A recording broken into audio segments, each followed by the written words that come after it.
Benar nggak sih? Kita punya kemampuan untuk mewujudkan apa yang kita inginkan dengan pikiran kita.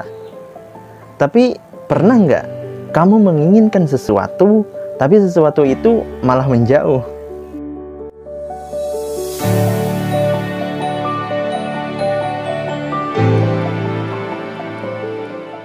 Terkait soal pikiran, kita tahu bahwa fungsi pikiran adalah untuk mengidentifikasi, membandingkan, menganalisa, dan memutuskan.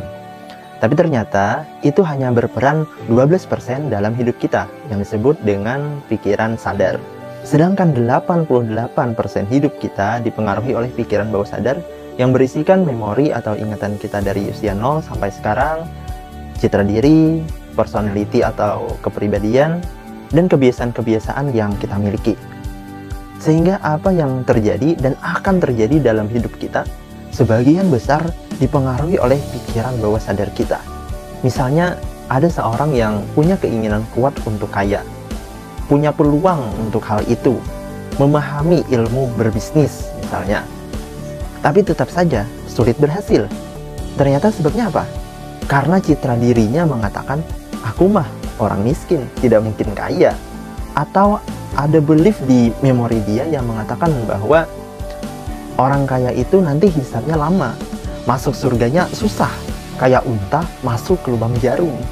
Apalagi jika ditambah dengan kebiasaan dan kepribadian yang dimilikinya, seperti malas, takut rugi, malu jadi omongan orang, dan semacamnya. Maka untuk berubah akan sangat sulit. Di pikiran sadar, dia menginginkan hal itu. Tapi pikiran bawah sadar membuat dia menjauh dari hal tersebut. Nah, itu salah satu contoh kehebatan pikiran bawah sadar dalam mengendalikan hidup seseorang. Maka bisa disimpulkan bahwa apa yang terjadi di hidup kita sebagian besar adalah kontribusi dari bawah sadar kita. Bahkan ada sebuah teori bahwa kita berkomunikasi dengan Tuhan atau divine atau semesta itu dengan pikiran bawah sadar. Proses manifestasi atau pengabulan doa atau yang lagi booming proses law of attraction sebenarnya bukanlah proses mewujudkan apa yang kita inginkan, bukan. Tapi manifestasi adalah proses mewujudkan apa yang ada di bawah sadar. Karena yang bisa kita wujudkan hanya apa yang sudah masuk dan dikenali oleh bawah sadar kita. Ya bagus kalau yang di bawah sadar kita adalah hal yang positif ya. Misalnya program yang kita masukkan adalah bahwa kita orang yang beruntung, orang yang berakhlak baik, murah rezeki, dan semacamnya. Kalau hal yang negatif, kayak contoh di awal tadi, kan nggak asik ya. Jadi sekali lagi, manifestasi itu bukan mewujudkan apa yang kita inginkan, tapi mewujudkan apa yang ada di bawah sadar kita, yang positif maupun yang negatif. Kuncinya yaitu masuk dan dikenali bawah sadar. Setelah data, informasi atau program tadi masuk dan dikenali oleh bawah sadar, maka hal itu akan memancar ke alam semesta bersama gelombang perasaan dan pikiran, lalu menjadi kemungkinan terjadinya sesuatu.